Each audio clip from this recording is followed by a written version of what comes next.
जो सिद्ध पीठ है उनके नाम है सौराष्ट्र में सोमनाथ, उज्जैन में महाकाल, श्री शैल पर मल्लिकार्जुन, ओंकार में परमेश्वर, डाकिनी में भीमशंकर, काशी में विश्वनाथ, गोमती नदी के तट पर श्री त्र्यंबकेश्वर और श्वेतगंज में नागेश्वर आदि ज्योतिर्लिंग है।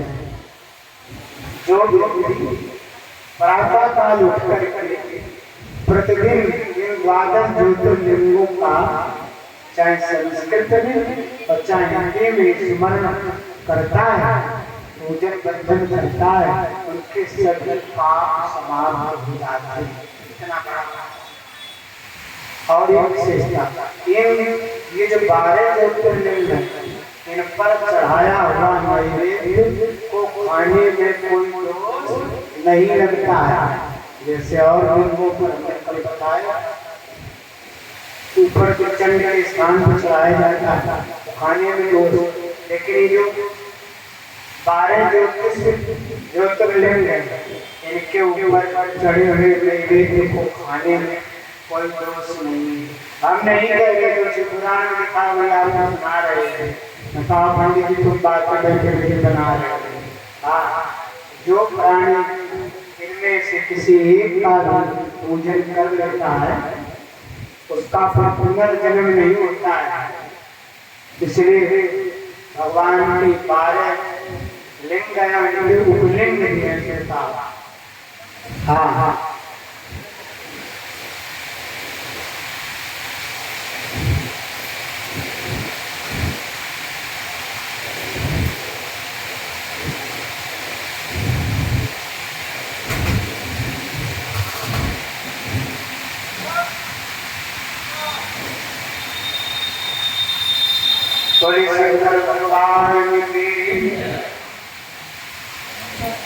एक वर्णन करने पहले एक और अत्रीश्वर भगवान, अत्रि के जो ईश्वर शंकर का नाम अत्रीश्वर क्यों पड़ा? सुन लो, अत्रि ऋषि का विवाह सूर्या से हुआ और सूर्या के लेकर के पर्वत पर सुताव तब करने के लिए गए और भगवान शंकर का पंचाक्षर मंत्र का जप करते हुए निवास करने लगे और बड़े आनंद से रह रहे थे सूर्या के साथ। अचानक सुताव अकाल पड़ गया, अकाल पड़ गया तो जितने भी सेवक अकाल पड़ने पर अत्रि ऋषि ने सोचा अकाल पड़ा हुआ है, पृथ्वी से खाने के अन्नाद कुछ पैदा नहीं हो रहा है तो प्राणियों का जीवन कैसे चलेगा? हमारी पत्नी सूर्या है, ये जब भोजन के लिए कहे तो हम कहाँ से देंगे? अत्रि ऋषि ने समाधि ले ली, कटम को समाधि ले ली। तो समाधि ले ली तो अत्रि ऋषि जितने चेला थे वो तो धीरे धीरे करके अकाल के मारे छोड़ के चले गए। इनके निकट श्रोताओं सेवा करती रही, बनी रही श्रोताओं और भगवान शंकर की आराधना करते रही। 54 वर्ष बीत गए, समाज में बैठे जल नहीं बरसा। कितने वर्ष?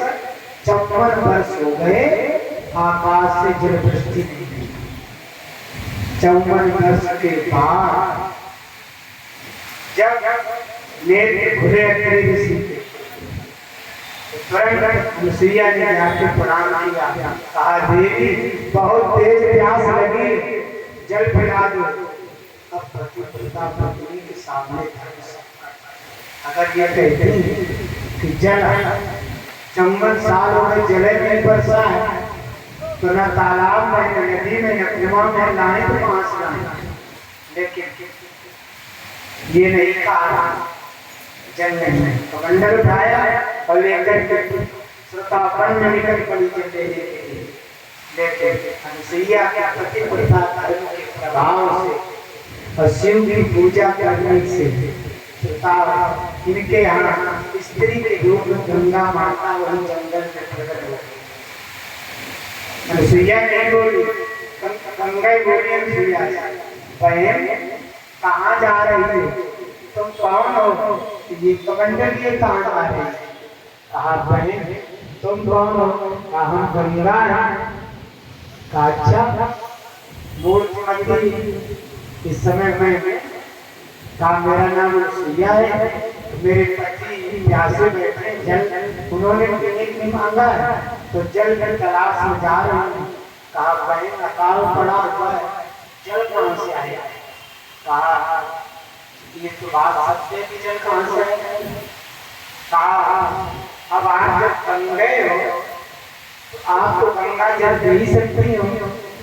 इस समय ऐसा कहा, गंगा जी ने कहा तुम्हारी पतिव्रता धर्म से प्रसन्न, जब हमारे पापी स्नान जब हमारे पापी स्नान करते उनका पाप मैं भरती हूँ, और जब पाप इकट्ठा हो जाता है तो तुम्हारे जैसे सती नारियां और सन्यासी ब्रह्मचारी महात्मा आके स्नान जब करते हैं तब गंगा जी का हमारा भी पाप नष्ट हो जाता है, धुल जाता है। इसलिए हमें पतिव्रता नारी बहुत प्रिय है, वो मेरे भी पाप हो देते। एक हाथ का गड्ढा खोदो और तुम्हें भी जल मिलेगा, एक हाथ का गड्ढा खोदा सोता गंगा जी में समा गया, बस जल भर करके और समा गई। मैंने गंगा जी प्रकट कर दिया, लेकिन मूर्तिमती रूप में तो खड़ी है। कहा जल तो मिल गया, लेकिन बहन यही रहना जब तक हमारे पति आपका दर्शन न कर ले। अगर आप चली गई और ये जल में चला गया पाताल तो मेरे प्रति विश्वास नहीं करेंगे। दौड़ के गई, जल पिलाया अत्री जी को, अत्री ने जलपान किया। अत्री जी बोले देवी आज का जल तो बहुत स्वादिष्ट है, कहाँ से मिल गया? कहा स्वामी ये कोई नदी झरने का जल नहीं है। बोले फिर? बोले गंगा जल है।